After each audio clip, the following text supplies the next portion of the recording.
আবু হানিফা তুমি যে আমার গায়ে পেশাব করবে, আমি কোন কাঙ্কর চিননি? আমি ওই কাঙ্কর, যেই কাঙ্কর আল্লাহর নবীর কদম মোবারক চুম্বন করেছি। ইমাম আবু হানিফা রাহমাতুল্লাহ আলাইহি বলেন, যেই কাঙ্কর আল্লাহর নবীর কদম চুম্বন করেছে, এই পাথর আমি আবু হানিফার চাইতে কোটি কোটি গুণ বেশি দামি। আমি এই কাঙ্করে কেমনে পেশাব করি, এই জন্য 8 দিন অতিবাহিত হয়েছে, আমি এর ভিতরে একদিনও পেশাব পায়খানা করি নাই। ইমাম আবু হানিফা আমাদের মাযহাবের ইমাম, উনি ইমাম মালিকের চাইতে আরো 14 বছরের বড় হলেন আমাদের ইমাম আবু হানিফা। সাইরা মাযহাবের ইমাম হয়ে আমরা ইমামের বয়সে ছোট। ইমাম শাফি তো আমরা ইমাম যেই বছর ইন্তেকাল করছেন, এই বছর উনি দুনিয়াত খালি আইছেন।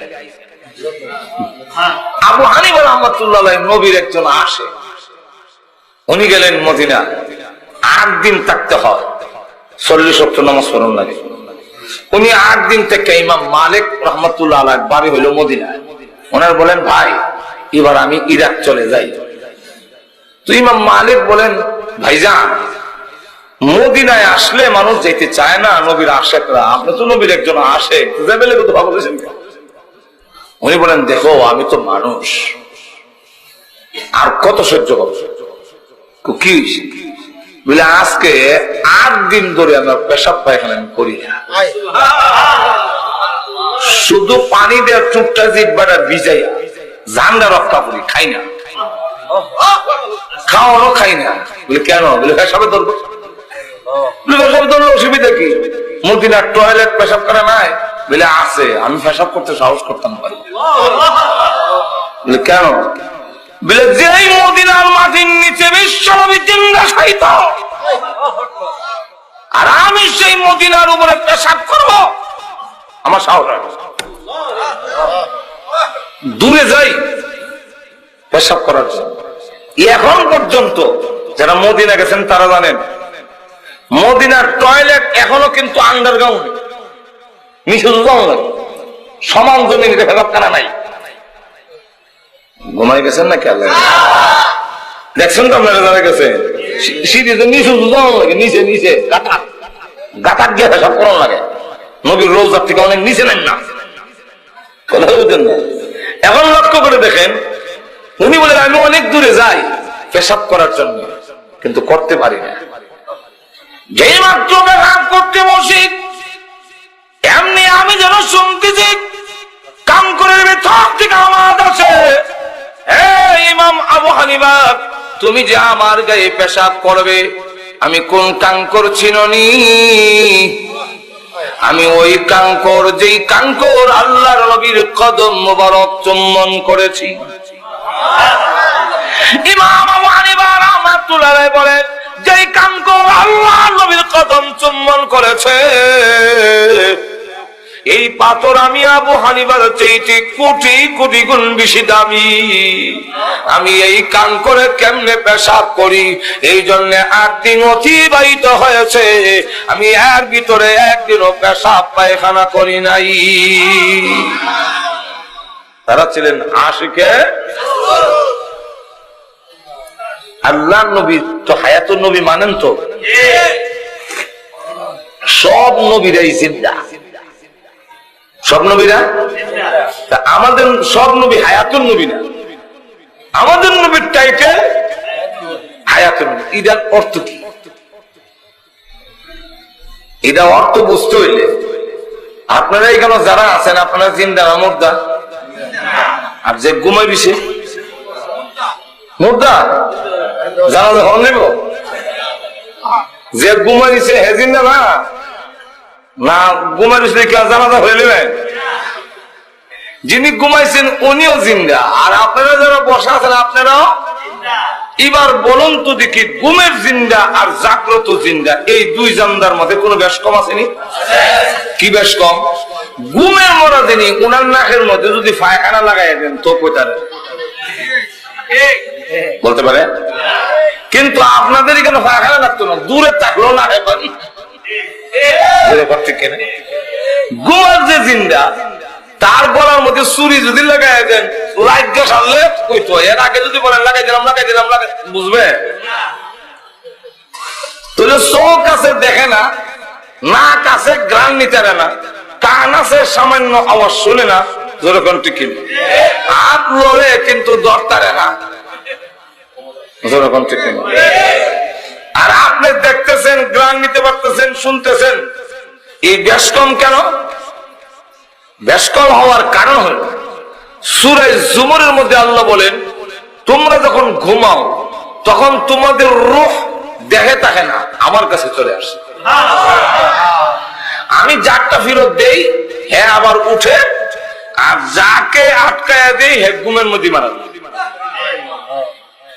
তাহলে আমাদের আর ঘুমের জিন্দার মধ্যে বেশকমটা হওয়ার কারণ হইল, যারা এখন জাগ্রত, আপনার রূহ আপনার দেহের ভিতরে, এটা কোথাও গেছে না, এখন আপনার দেহ আছে। আর যিনি ঘুমাইছেন ওনার দেহ আছে আপনার মিরপুর, রূহ গেছে আল্লাহর কাছে। এই বেশকম হওয়ার কারণে ইমন বেশকম। সমস্ত নবীরা হলেন ঘুমের মতো জিন্দা, আর আমাদের নবী হলেন জাগ্রত মানুষের মতো জিন্দা। এই জিন্দা কেন? নবীর রূহ মুবারক ইন্তেকালের পরে আবার দেহ মুবারক লাগাই দেওয়া হয়েছে, এটা আর কখনো বের হয় না। বের হয়ে যদি মিরপুর এসে যায় তাহলে রূহ মুবারক থাকবে মিরপুর, দেহ মুবারক থাকবে মদিনায়। তো এত দূর থেকে যুগ সত্য থাকলেও ঘুমন্তের মতো জিন্দা হয়ে যাবে, হায়াতুল নবীর দাগ লেগে যাবে। এই কারণে হায়াতুল নবী যারা বিশ্বাস করে তারা নবীর রূহ মুবারক সারা দুনিয়াতে হারায় না, তামাম দুনিয়াতে আনে না।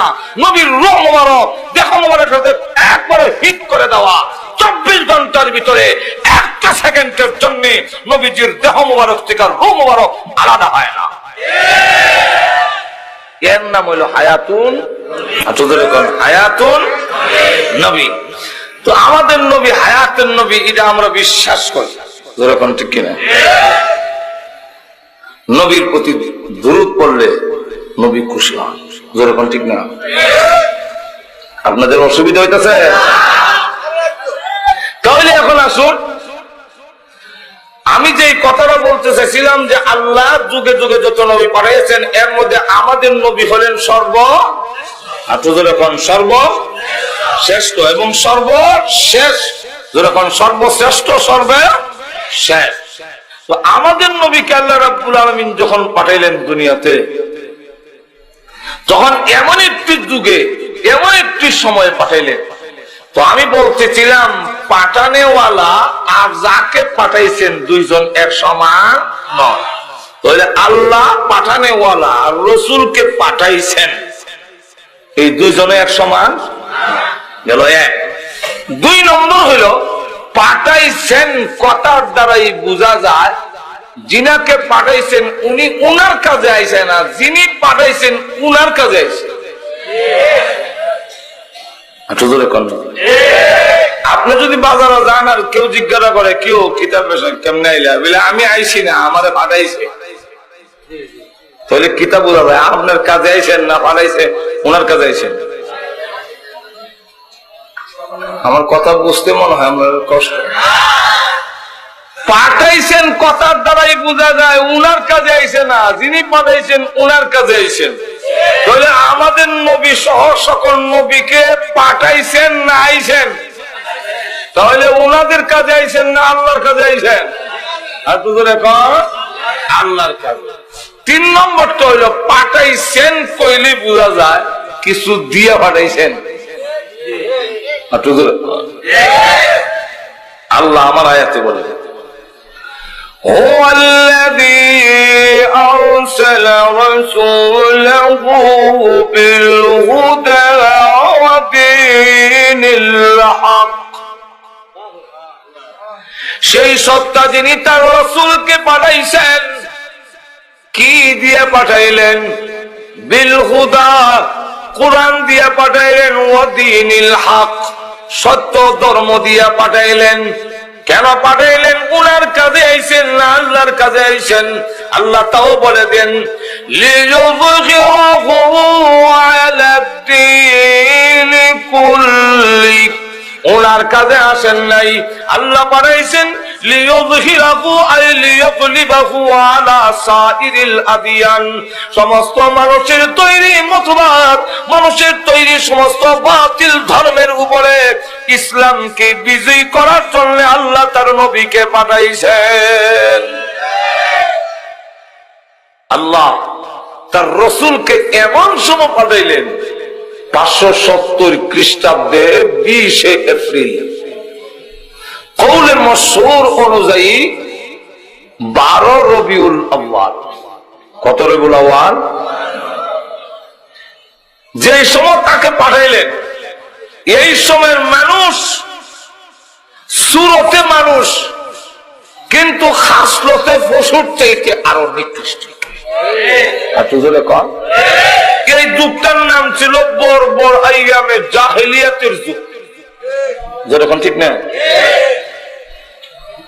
মানুষ এমন করত, একটা পশু আর একটা পশুর দেখলে যা করে, একটা পশু আর একটা পশুর দেখলে কি করে জানেন? একটা গরু আর একটা গরুরে একটা দেখা দেখা বুঝেন তো আপনারা? সার বুঝেন তো? এক সার আর সারে দেখলে কি করে জানেন? শিং দিয়ে মারি ওড়ায় আর ফাও দিয়ে গাতা করে, দেখছেন? এরপর একটা আওয়াজ দেয়, এটা কি কইছে? এটা বলছে এই কথা, শিং দিয়ে মাটি উড়াইয়া দেখাইছে এইভাবে তোমারে ভাড়াই আমার, আর গাতা করে দেখাইছে মাইরা তোমারে এই গাতা কবর দিব। আর অত দেয়া হইলো বেড়া হইলে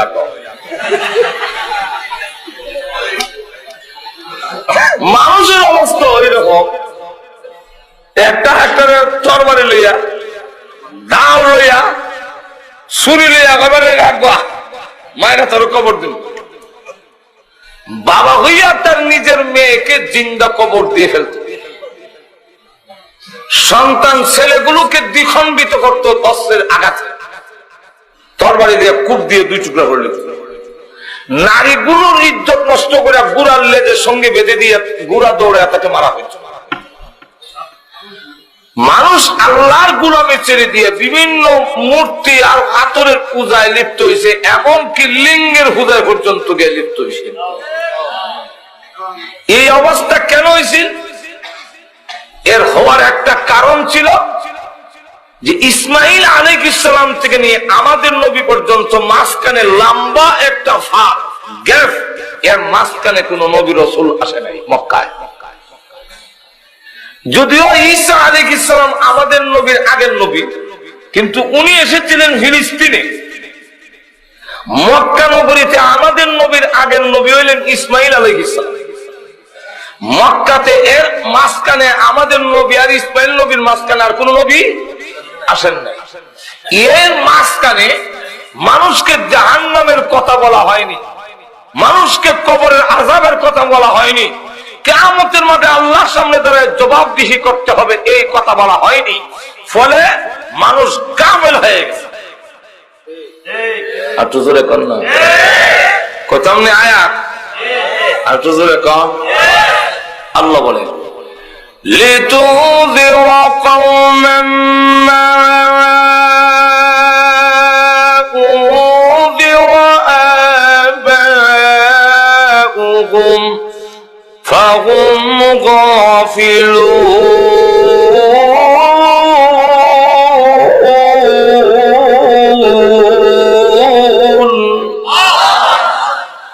আল্লাহ বলেন, হে রাসূল, এমন একটি জাতিকে ভয় প্রদর্শন করার জন্য জাহান্নামের ডর দেখাবেন লাগে আপনারে পাঠাইছি, যাদের বাপ দাদা 14 গোষ্ঠীরও ডর দেখাইছে না। মা উনদিরা আবাহুম, এর বাপ দাদা 14 গোষ্ঠীর ডর দেখায়নি, হয়নি। ফলে ফাহুম গাফিলুন, গাফিল হয়ে গেছে। যদি বোঝা যায় জাহান্নামের ওয়াজ যদি বন্ধ হয়ে যায়, জাহান্নামের আলোচনা যদি না থাকে, দুনিয়ার যত বড় ডিগ্রি লাভ করো, মানুষ গাফেল হয়ে যায়, মানুষ আর মানুষ থাকে না, মানুষের চরিত্রের পরিবর্তন হয় না। জাহান্নামের ওয়াজের মাধ্যমে একটি জাতির চরিত্রের পরিবর্তন পরিবর্তন হতে পারে, আর না হয় আর্মি মিডিয়া রেপ দিয়ে পিঠায়ও মানুষের চরিত্রের পরিবর্তন ঘটানো সম্ভব নয়।